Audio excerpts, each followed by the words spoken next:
Ils ont envahi notre quotidien et vous êtes de plus en plus nombreux à ne plus pouvoir vous en passer. Eh bien, sachez que téléphone portable et tablettes ne seraient pas sans danger pour nous, mais surtout pour nos enfants.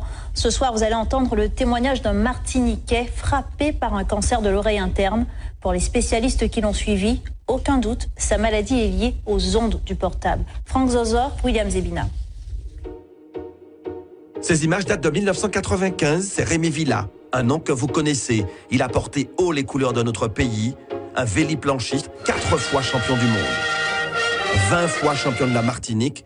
Mais ce que l'on sait moins, c'est qu'il a été touché il y a quelques années par un cancer, une tumeur à l'oreille interne. Soigné à l'hôpital Pellegrin à Bordeaux, ses médecins lui expliquent que cette tumeur serait liée à l'utilisation du téléphone portable.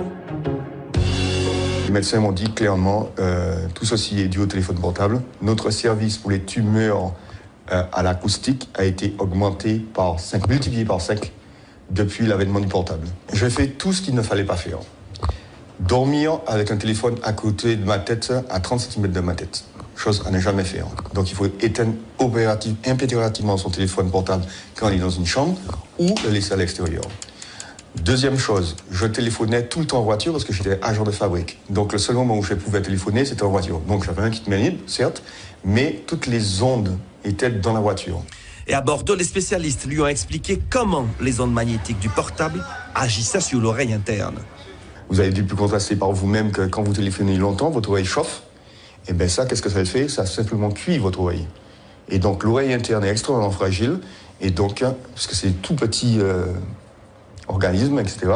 Donc forcément, on l'abîme, on la cuit et on finit par la détruire. Donc le téléphone portable, quand quelqu'un m'appelle, je l'utilise comme ça, microphone allumé, et je parle. Ou bien, loin de la tête, jamais comme ça. Et puis il y a les conseils aux parents concernant l'utilisation des portables pour les enfants. Le médecin me disait très clairement que le pire va arriver parce qu'aujourd'hui, les parents donnent les téléphones dès l'âge de 10 ans, voire même avant à leurs enfants, et les enfants dorment avec leur téléphone. Alors ça, le cerveau n'est pas encore construit, etc. Donc il est encore plus sensible et les dégâts seront plus importants encore. Et pour confirmer les propos de Rémi Villa, ce rapport de l'ANSE, l'Agence nationale de la sécurité sanitaire et de l'alimentation, rendu public la semaine dernière. Il recense les sources auxquelles sont exposés les enfants, Wi-Fi, jouets connectés, téléphones portables, tablettes. Mais ce que l'on apprend dans cette étude, c'est que des chercheurs japonais et taïwanais ont trouvé que ces ondes agiraient sur la santé mentale des préadolescents. Dépression, comportement à risque, tentative de suicide pourraient être provoquées par l'utilisation précoce de ces objets connectés.